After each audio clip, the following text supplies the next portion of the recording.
Football made simple. Become great at your craft by finding ways to make it simple for those around you. This is the Coaching 101 podcast hosted by Find a Way Productions with your co-hosts Daniel Chamberlain and Kenny Simpson.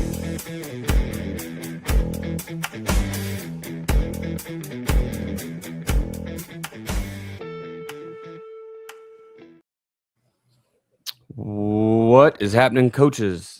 This is the Coaching 101 podcast. I'm Daniel Chamberlain. That is Coach Kenny Simpson. Happy Easter, everybody. We're recording on Easter Sunday. He is risen. I did some choir work this morning, Kenny. The church talked me into singing in the choir. What'd y'all sing? Well, it's some contemporary stuff. I was very uncomfortable. It's part of my do some stuff that scares you and you're not comfortable with part of my life. Yeah. I think I was the oldest person up there by about 20 years. So maybe not going to do that anymore. But it was fun. It was fun to get up there and sing a little bit.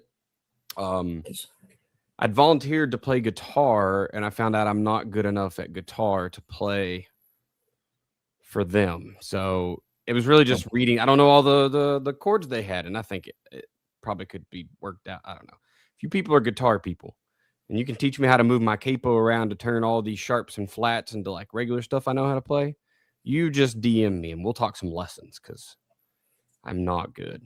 Anyway, so I committed to this Easter thing and I couldn't back out on a big day, but I don't know that I'll do it anymore. I was a little embarrassed up there being 20 years older than everybody else. So yeah, no, that's I would imagine fear of speaking. Some people have that. Luckily, I never got that gene. But fear of singing in front of people, I can get nervous if you had to carry a couple bars in front of some people. Yeah, I was very glad that the music is so loud that I couldn't hear me sing. So that's good. We're good. That's good. Yeah, get up there and be happy. Well, I hope you had a good Easter and your family as well. This is y'all's last Easter with the whole family under one roof, right? Braden goes off to college and yeah, well, Avery's already at college, so we did get to eat that's lunch, true. so that was good. We got to eat lunch with her and some of her friends, some of our the kids that we kind of just bring in. So it was I think there were 9 of us at lunch today and had a good time hearing them laugh and talk. And so we've enjoyed it for sure. I actually was in your neck of the woods last week on Good Friday. I drove back from Oklahoma working with the school there, and I'm excited to put it in and see kind of what they do with the gun tee. So I've not really got a ton of experience in Oklahoma, and I'm definitely not in Western Oklahoma. So it was a unique experience. Of course, the storms made it more unique. I was excited. Never got to be on a highway where the speed limit is 80. Let's and I was go. about to drop it down and go about 95. And the storm came in. I'm doing 42 miles an hour on an 80 mile per hour highway. I told my wife, I said I was more mad about that than anything else. We got some fun laws around. It's okay to wreck your car and die in Oklahoma. You can go 80. But the good thing is, like, you could see 30 miles ahead of you, and then you were not going to turn. So it was almost like a long drag strip.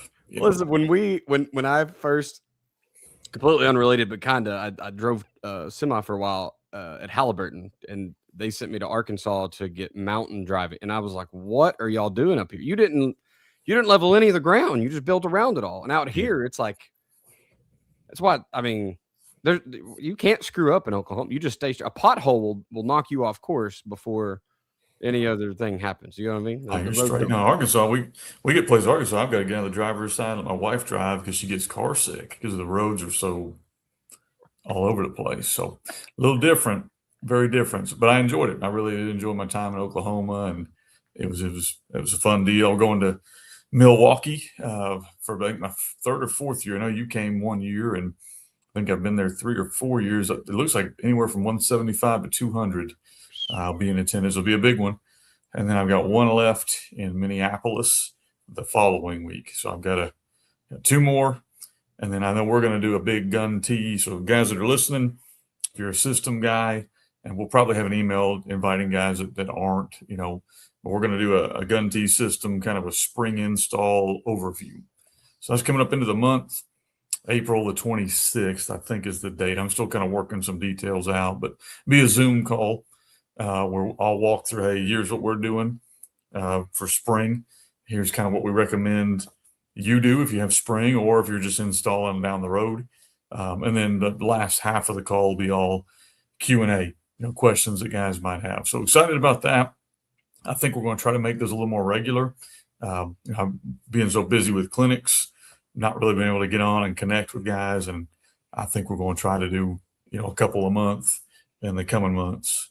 And that'd be really, really cool. Getting online and talking to the system, because I know that even going to a clinic and you hear how somebody's using it as a package, or, I mean, I stole your RPOs, right? Like that's some people just do that, come in and take one thing. So it's cool to kind of see how everybody's going to use it. I look forward to getting in those calls too. Oh yeah.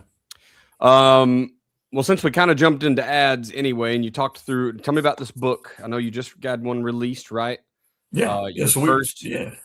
First fiction book. So we, back in, I think it was January or maybe December, we put out the 0-10 to 10-0 book. Well, when I was writing the real story on the back end, I was also working on a fictional book, which it makes me look a lot better than I really was because it is fictional. But basically it was a fictional account of our journey at Southside. It serves two purposes. Number one, we want it to be a good fictional book that, man, you can read it. Kids will enjoy it. I gave it to several ladies just to kind of test that, and all of them, it made sense to them. They enjoyed the book. So it could just be a fictional book that you read if you just enjoy reading. Second reason we did it is, I put on the back of it, so we read through the book, not going to interrupt your reading, but the back of it's got a lot of discussion questions, kind of meant to be a team read if you got a leadership council or captains, or a coach read if you do that during the season. So you read the fictional book, and then you pull kind of lessons from it from the back. So we'll do bulk orders and that kind of stuff down the road. Yeah. So I'm excited about it. The first time I've ever done a fictional one. So we'll have the fictional book out. I think it's going to be out middle of May. So hopefully May 15th or sometime in that world.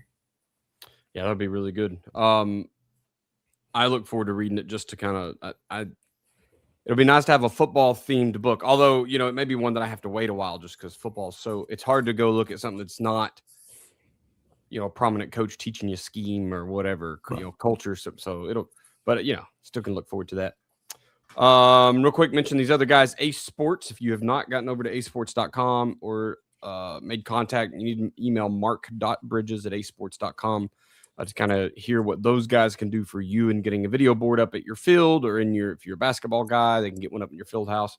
So I just took over as the head coach at Miami, and they had just finished a couple boards up there in the basketball arenas, and man, they look really, really nice. And they're already using them for different teacher events, whatever. You can set the gym and have big boards on there. So really, really nice scoreboards there. But if you want to get one at your school, contact Mark and see what he can do to kind of build out your dream. Just share your vision and let him get to work on it.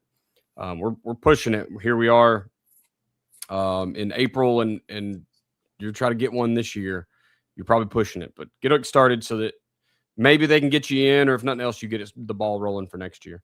Winning Edge Performance Analytics. I've talked to Doug already this year about what he's doing new, and basically he's doing what we did last year with the in-game stuff, analytics, and now he's allowing you to upload film of your opponent with everything tagged out, and it'll give you their report. So doing some game planning reports as well. I think that's going to be really big time for us this year, because I use a fairly complicated to make call sheet. That's really on, down and distant. I'm talking defense line. It's the defensive call sheet. Basically, we can just program or code a report that pulls all that stuff out for you. So I'm looking forward to that. And then the last thing, of course, we got to talk about Blended Threads LLC down in right there on the south side of Jones, Oklahoma. If you haven't reached out to Morgan yet, Morgan at blendedthreadsllc.com. Doesn't matter what you're trying to get made. If you're trying to get hats, get embroidery done, you want to do patch hats, you want to do shirts, polos, jackets. Really the sky's the limit. She can kind of do anything you need. So if you're like Kenny and you want to do some advertisement and get some practice shirts, weekly practice shirts, or maybe you want to get your guys 7-on-7 stuff made, holler at Morgan and see what she can do for you. She's got almost unlimited resources over there. Blended Threads LLC. Contact her. Let her know that the podcast sent you, so she doesn't get confused about where you're coming from. So let's hit the quote of the week real quick, Kenny, and then we'll get in the conversation. Yeah, so quote of the week coming from Team Themes Volume number 6. Look for that to come out probably sometime late July. I try to put them out right before the season. If you haven't already got Team Themes Volume 1 through 5, they're over at fbcoachsimpson.com. This is coming from Team Themes Volume 6, Max Lucado. So Easter, figure we'll use a Christian author. Really has a lot of really good stuff out there. Like this one a whole lot. It says, a man who wants to lead the orchestra must first turn his back on the crowd. And I thought that was really, really good as you kind of get into coaching. You know, like as I listen to this, I think the hardest step for any coach is to understand that not everybody's going to like you. And then really nobody's going to like you all the time. You might not even like yourself. And when you get into your role, because the role you've accepted is to be responsible for the betterment of your program. And that means there's times that not everyone likes you. And unfortunately, there's all the time that some people really don't like you. Yeah. And so I'd like that quote a whole lot. I think it's good for anybody in any position you're in, but especially a position of leadership. You know, you're called, I think we're called as coaches to hold people accountable and help them be better people. And a lot of times in order to do that, you're going to face criticism, and you better be ready for it. No, that's big. That's a big one because there are a lot of people with input. You've got lots of interest groups around a football program that think they know what's best, and you have to learn what to take and learn what to leave. But you're right. I really like the quote just for the symbolism. At some point, you got to just shut them all out and do what you do. And one thing we tell our kids, and it was easy when I had my own kids playing. So some of you guys, you're not as old as me, you don't have this advantage yet, but you will. I said, if I love my son, then I'm going to correct when he does wrong to help him in the future. And that's not like if I didn't love my son, I'd just ignore it. Like I think that's horrible parenting. You watch your kid do something really dumb and you're too scared to correct it, so you let him do it. Where do you think that's going to lead? And so we try to express that to our players is, because we care about you, because we love you, we are going to correct you and try to push you in the right direction. And it's not coming from a place of I hate you.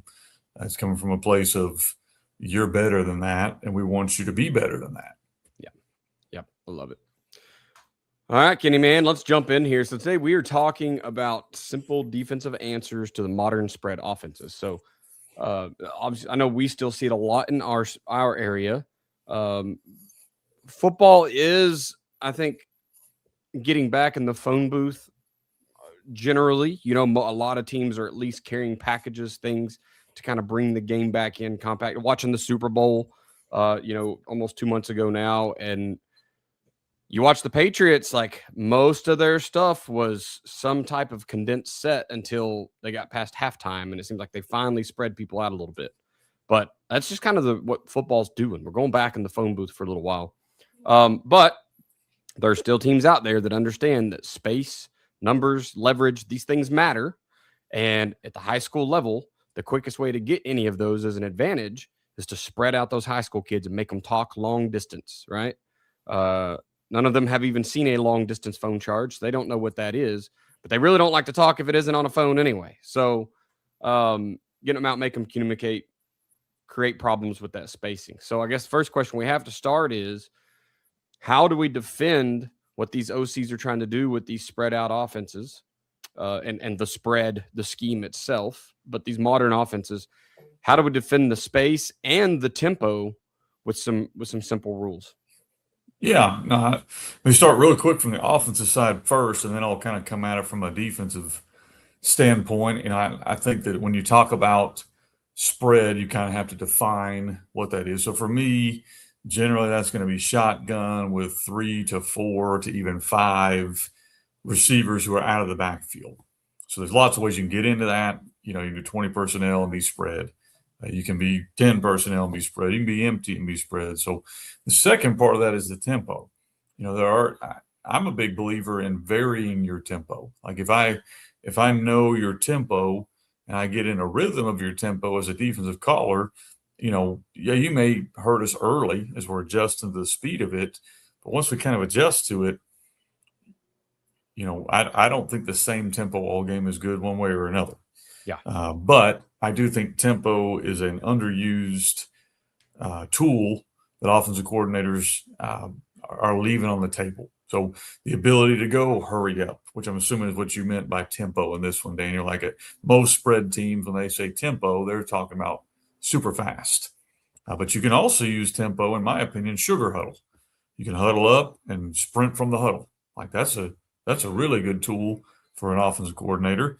So there's lots of ways you can use tempo forward and backward. Check with me's. I can get to the line, boom, check with me, and now what are you doing as a defensive coordinator? So I'll kind of deal with all those as we go. All of those are designed to take the adult out of the room for the defense. Like that's the reason you run that stuff. That's why you go up tempo. That's why you run sugar huddle. That's why you run check with me, because now I'm going to call a play so fast that you as a defensive coordinator won't get the opportunity to match me.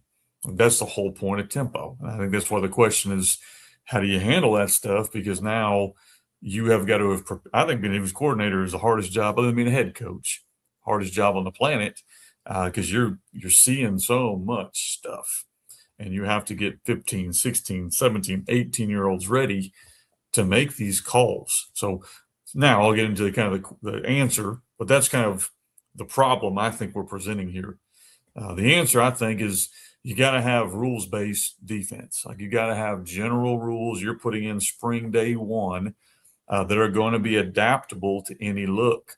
Like just like an offensive coordinator, if you're drawing something up for a defense and all of a sudden you're giving this kid, you got rule 1, or you could have rule 2, or you could have rule 3, we're going to struggle when that starts kind of revving up.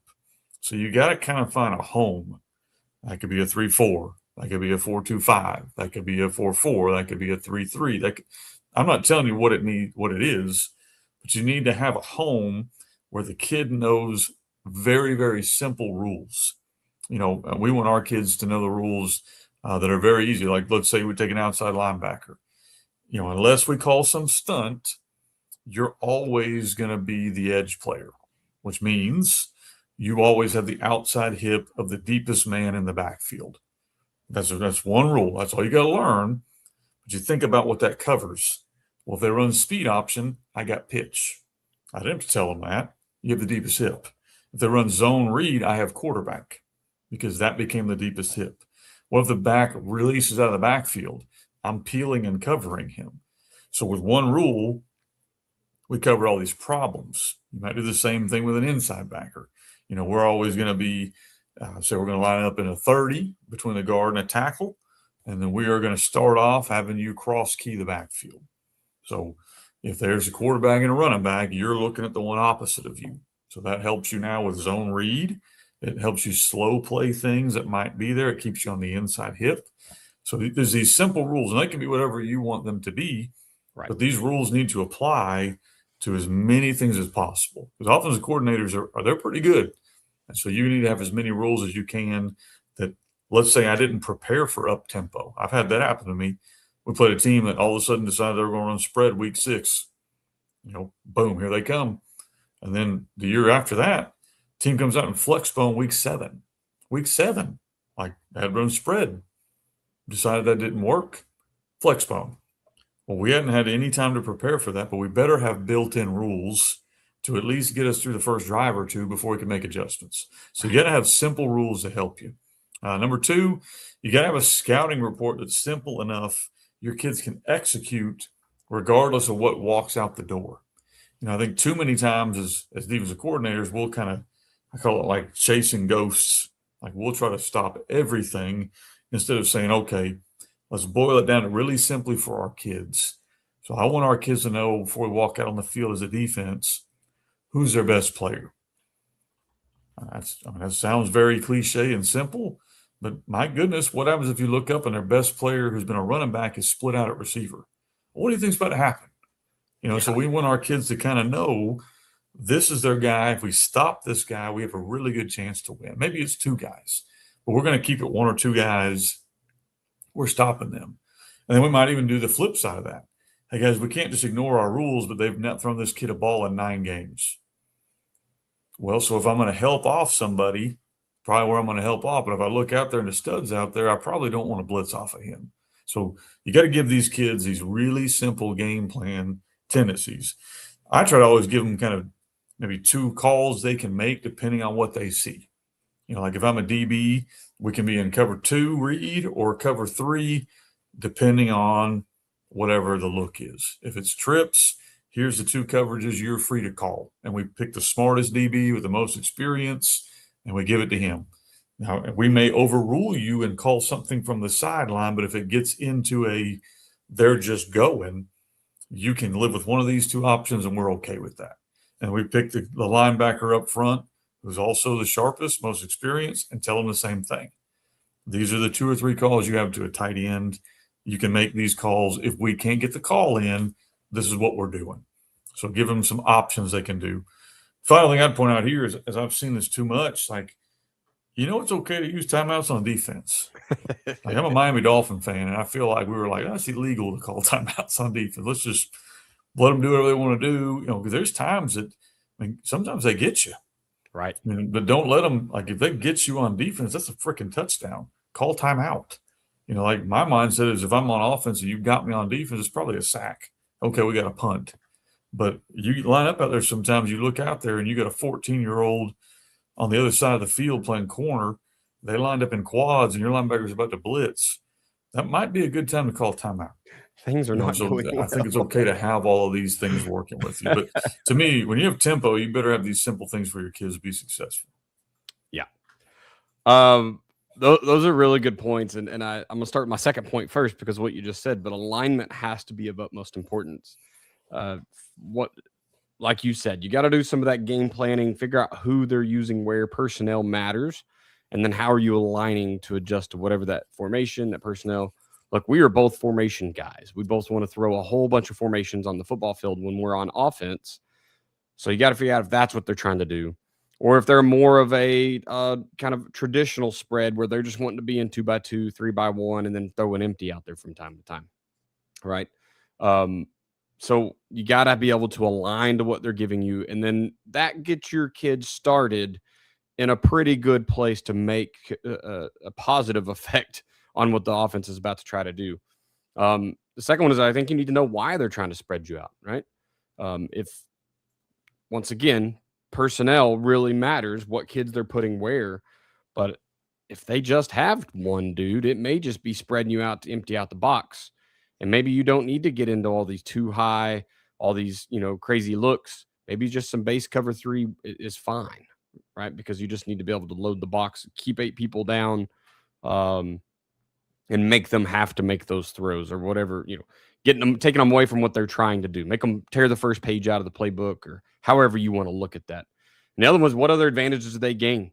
Like I said, I'm real big on space, numbers, leverage when I'm talking defense or offense, honestly. But it seems like defensively, that's what we're trying to, how can we move and blitz and call different coverages to gain that advantage?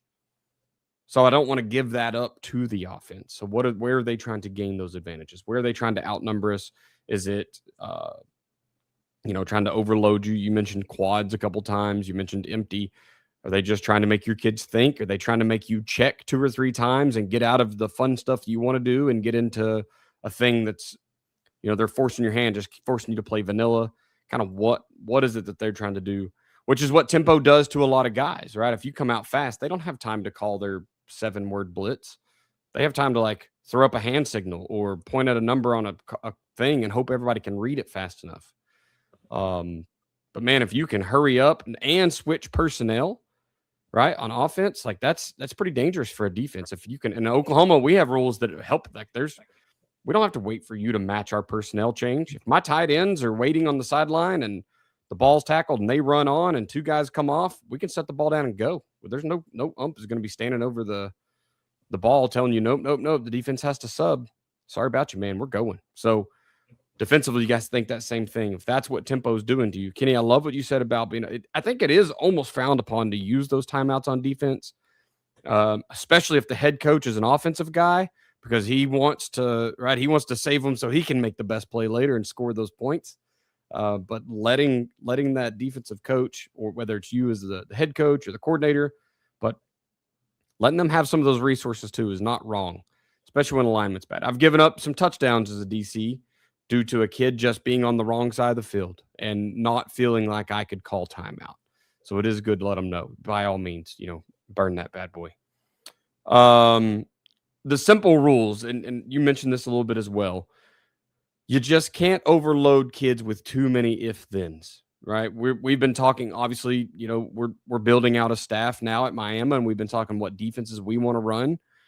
And we're not going to go out and run country cover 3 every snap, right?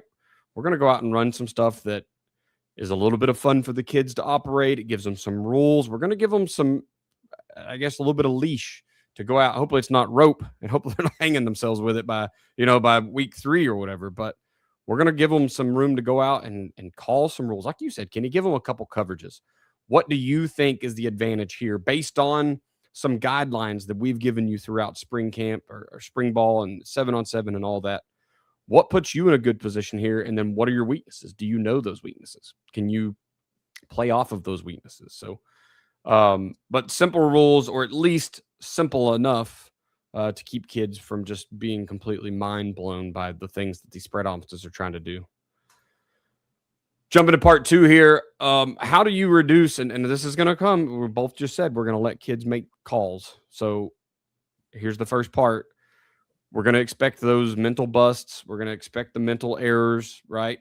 So how can we reduce those while also keeping our kids in a position to be successful? Like Daniel said, offensive coordinators, they're trying to throw a lot at you. So I think you got to be really, really simple with what you're going to do, especially on the back end of your defense. You can hide however you want to. And I'm not here telling you got to line up and tell your kid. I'm not a big fan of lining up and telling the kid, unless it's the end of the game, hey, don't get beat deep. Like, I think there's other ways you might be able to say that. I'm not saying it's a bad thing in certain situations, but I think you need to kind of give them a little more than that, but you need to make sure they have clear guidelines of what you expect. So for me, when you're trying to reduce busts, I think that's, how do you practice? Like, how often are you practicing these situations? Like, we play a no huddle team. Here's how we run our practice. We line up with our real scout team, which consists of usually me trying to go as quickly as I can with our kids. And then we make them sprint over 20 yards to the other scout team, which all they're going to do is line up. Like, they're not even going to run a play because they're not really even capable of doing that. Yeah. But they're going to make our kids, hey, we ran a play against a live scout team. We ran over there. We got lined up. We talked. We communicate. We got the right call. Right now you get your 2-second break. While that's happening, I'm back there with our scout team getting ready to come right back at you. Because if you don't put that pressure on them, a scout team can't give the look they're going to see Friday, but we can give the speed. Right. We can give the mental questions, and then our defensive coordinator a lot of times he'll write in there 4 or 5 Coach Simpson pick'ems. So when that's happening, I'm back there giving whatever I think would hurt you. And I know our defense pretty well. So there's times that, I cook them a little bit on Monday or Tuesday, but that's the worst case scenario. We can talk through it. We can learn, because I want to see that. Also, how often are you working situations?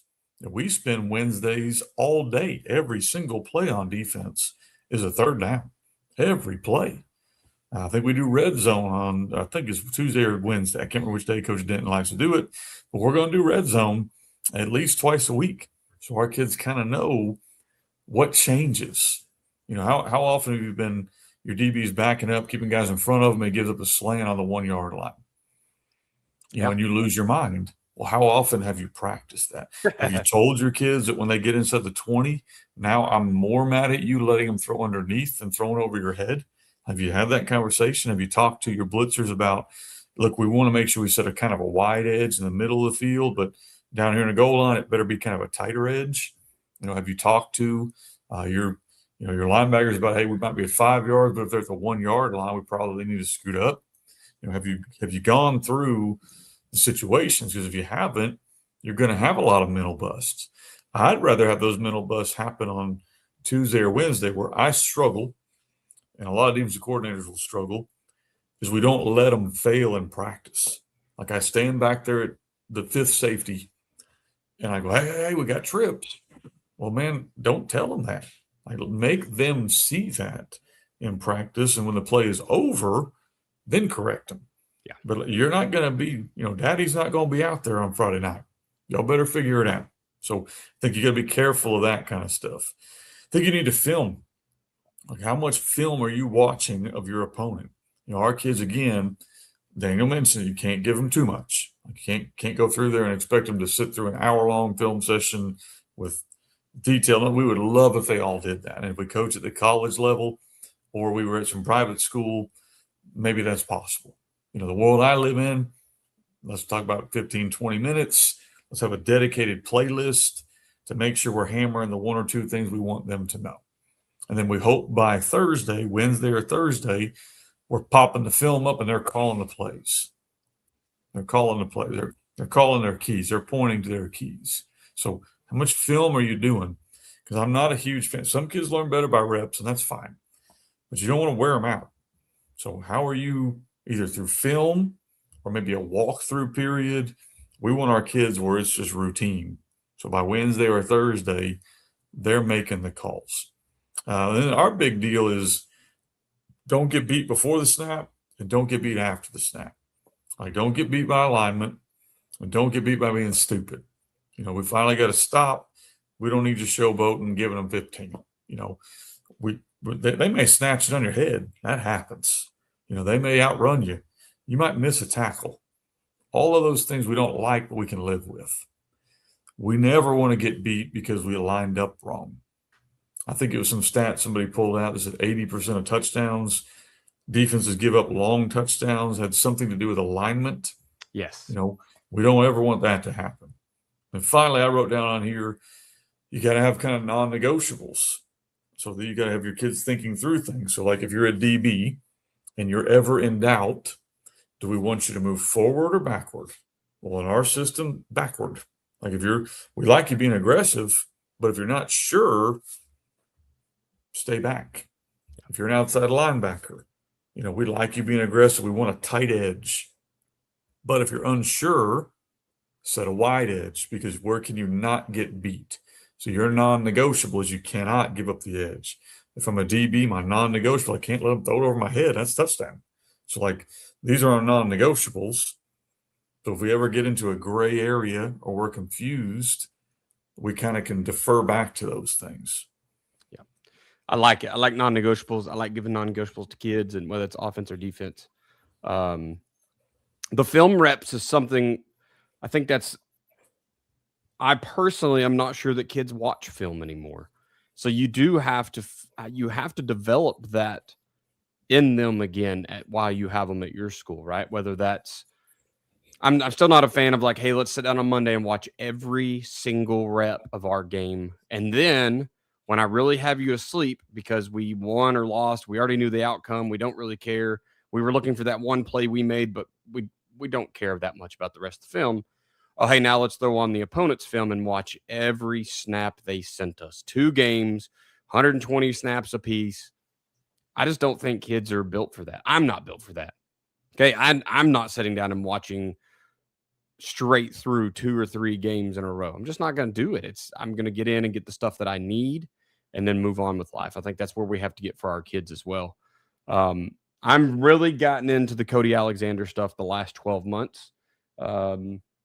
And he talks a lot about cut-ups, right? Show them what power has looked like from this team. What did it look? How did they block it versus a couple fronts? What formations do they really like it out of? But more than anything, how do they execute power in a nutshell?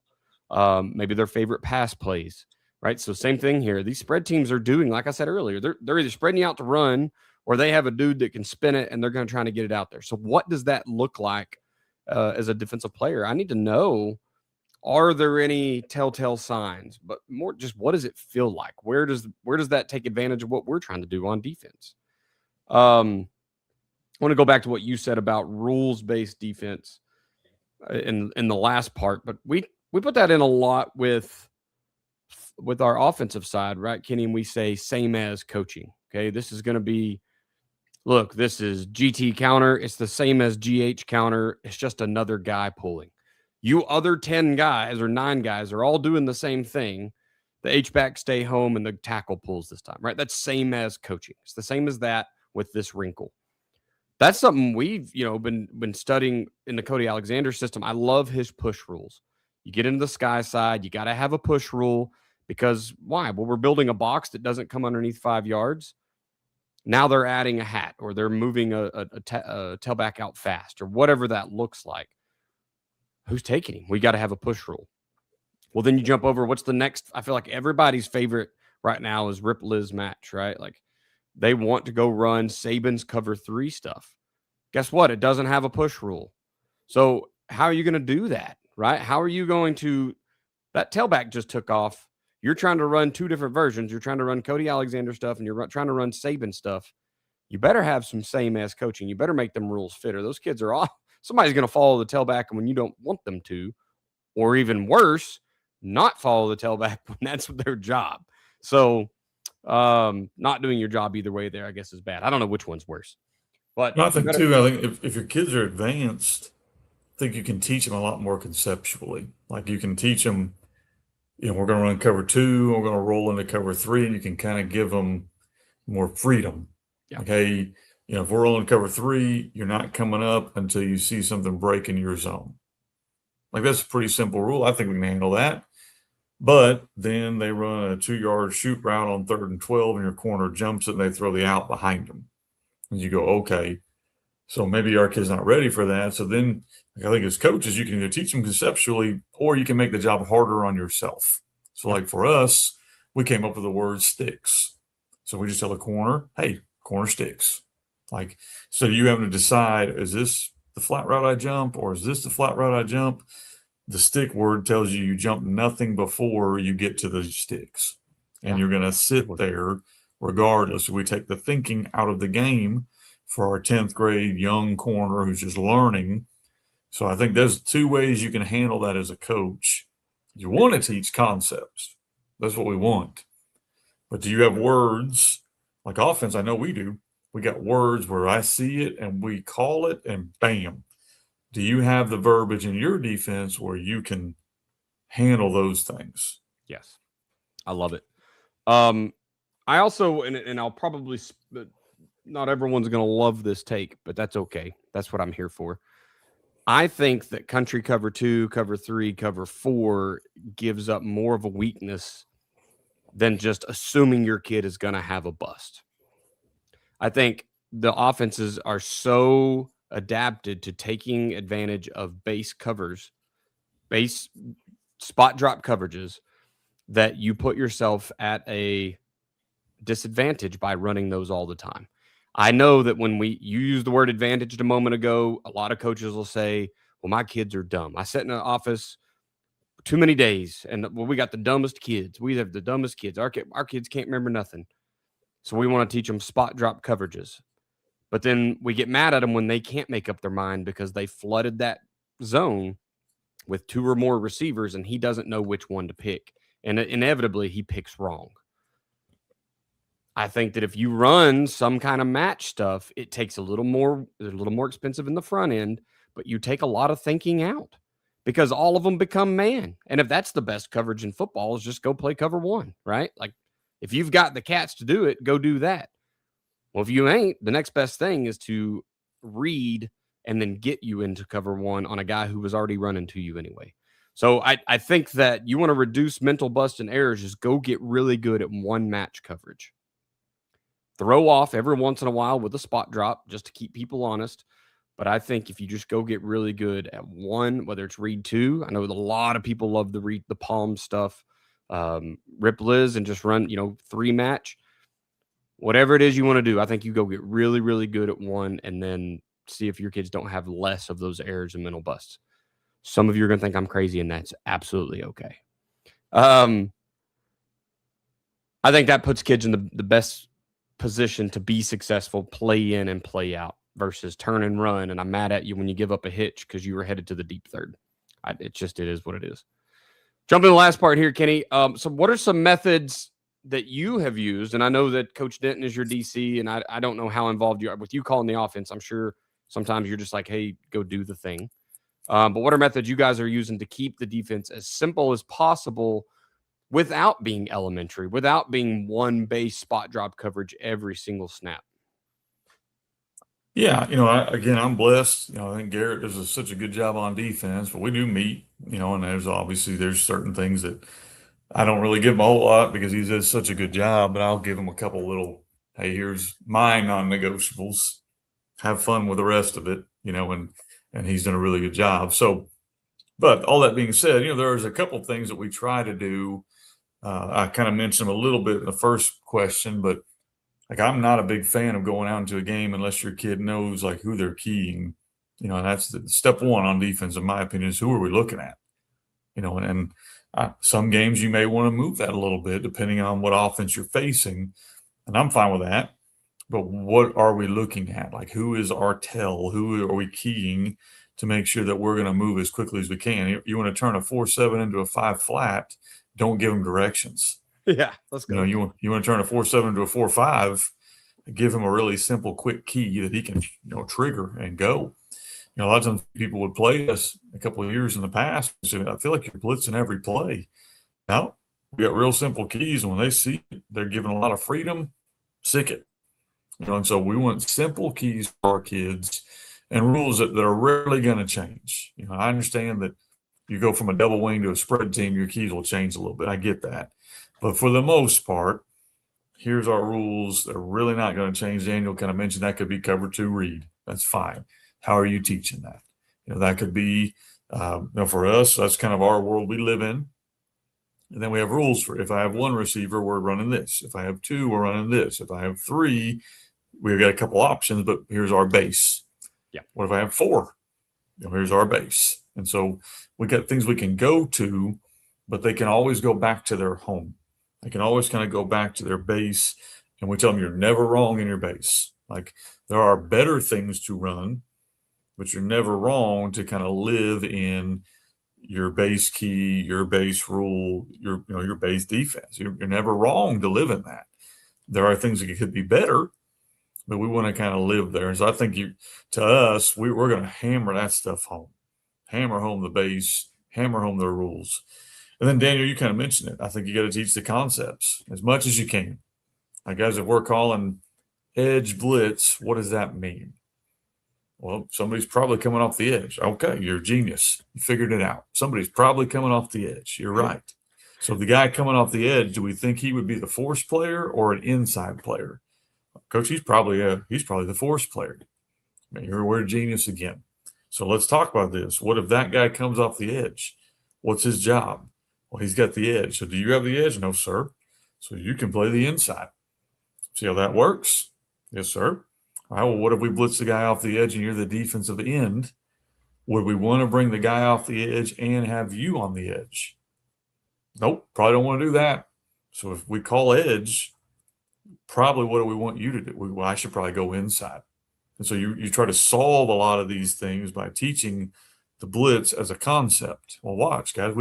What if we called Mike edge? Mike's normally not an edge player. But what if we told Mike to come off the edge?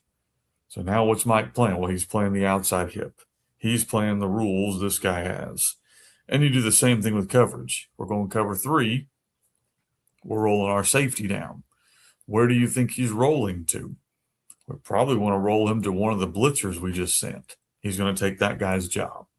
What if we run cover 3 with a corner who's rolling down? Why would we call that? We probably want to call that against a screen or a flat route. So you got to kind of teach conceptually, why would we want to call some of these things? What are we trying to accomplish? And then how do our rules get affected by them? So I think it's as simple as literally lining the kids up and walking through it and teaching. Ask them questions, let them answer, make sure we're all on the same page. And then you might be able to build off of what you did. And that's where Daniel, our word we've been using is layering. Then you can start to layer. But you don't layer until everybody knows the general rule. Yeah, the layering is a great concept because you have to you have to get the foundation in there first. If you don't get it, then you can't. You can't. There's no teaching on top of it if you haven't laid that base in. So I think that's a great way to look at it. Another method is, that we've used is just making sure kids know where their help is. And I don't care if you're spot dropping, if you're matching, whatever you're doing. I think kids need to know. And this, I guess, gets into the concepts. They need to know the big concept. But I think this is kind of intermediate, right? I don't care if you are teaching spot drop cover 3. I don't really need the corner to be able to draw up every single person's job. But the ones around him, I think he needs to know who is down there, who's in the flat, who's the other third. I mean, if we can get him a hook curl flat in the other third, that corner's probably pretty solid. And then we as coaches know, you just hit a mirror and you've got it on the other side too. But, the kid may or may not need to know that.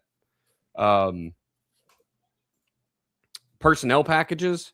And we do this on offense, and I don't know why we don't see it on defense as much. I know on defense, a lot of times we get into the best 11 mindset. Well, I need the best, the fastest, smartest, best tackling machines out there all the time. Okay. But that's, unfortunately, it's not completely true. I think personnelling allows you to get a kid out there with a skill set that's learned a coverage or a blitz. You just talked about the blitzes, right? Maybe I just need to teach one kid, like, hey, you're my blitzing guy.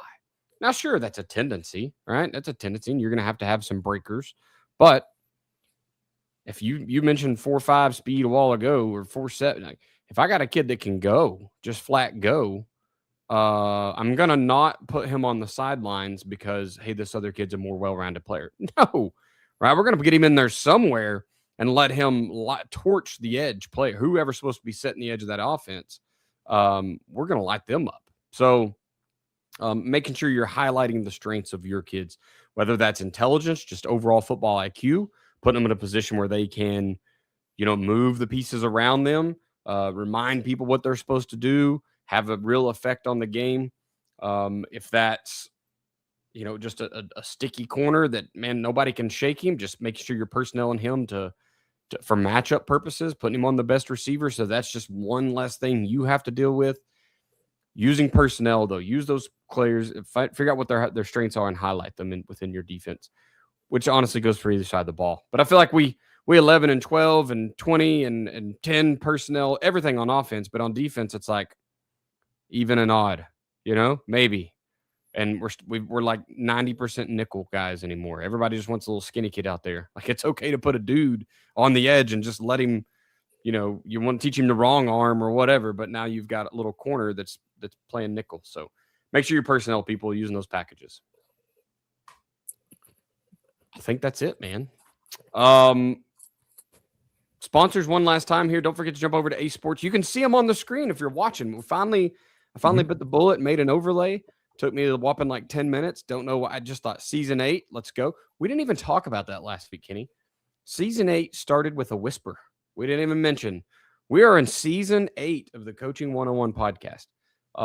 Most of y'all know these are about 21, 22 episodes apiece. So it's not like 8 years at this, but we've been getting after it a little while. So appreciate you guys who are hanging out, listening to us talk. If you're watching live right now, if you're one of the people that will be on the downloads later, I hope you're both. I hope you're listening live and you go back to kind of steal some nuggets, but we appreciate you guys. 7 seasons in the book and starting another one here as we get into springtime of 2026. Jump over to Ace Sports, email mark.bridges@acesports.com, see how they can help you out with fundraising is the big piece of that, but having a really nice video board and scoreboard is it's nothing to shake a stick at. So let him help you out there. Jump over, talk to Doug Ringeisen over at Winning Edge Performance Analytics. Man, he opened our eyes to a lot of stuff in game last year that was, you may or may not. A lot of people want to run off gut, but we build a play sheet. We build all these call sheets. We do all this stuff. We game plan, and we try to go call on gut. This gives you another tool to say, fine, you've disregarded your play sheet. You're running on gut, but now we can put a number to your gut call so you can actually see whether you're being successful or not, who that success is going through, and you can go win more football games. And last but not least, blended threads. If you're winning those games on the sidelines with your beautiful video board there at the end, and you're running Winning Edge Performance Analytics, you may as well have some really good sideline gear, make your coaches look good. Hit up Morgan at blendedthreadsllc.com. and see how she can hook you up today. Let's jump out of here, man. Social media wise, where are you at, Coach? All things FB Coach Simpson. So FB Coach Simpson at Twitter, fbcoachsimpson at gmail.com, or you can go to fbcoachsimpson.com to check out all the resources. Love it. You can hit me up at Coach Chambo OK on Twitter /X. You can find me on Facebook. Just look at my name, Daniel Chamberlain. And then email me at chamberlainfootballconsulting@gmail.com. That's probably the best 3 ways to do things right now. Podcast is at Coaching 101 Pod. We'll drop stuff every week. So if you haven't already, get over, subscribe to the podcast, whether it's on Apple or Spotify or wherever it is that you listen to podcasts at. Get in, hit subscribe so you know when those new episodes are out. We'll leave you with this. It's hard to beat someone who never gives up. No matter the situation, find a way.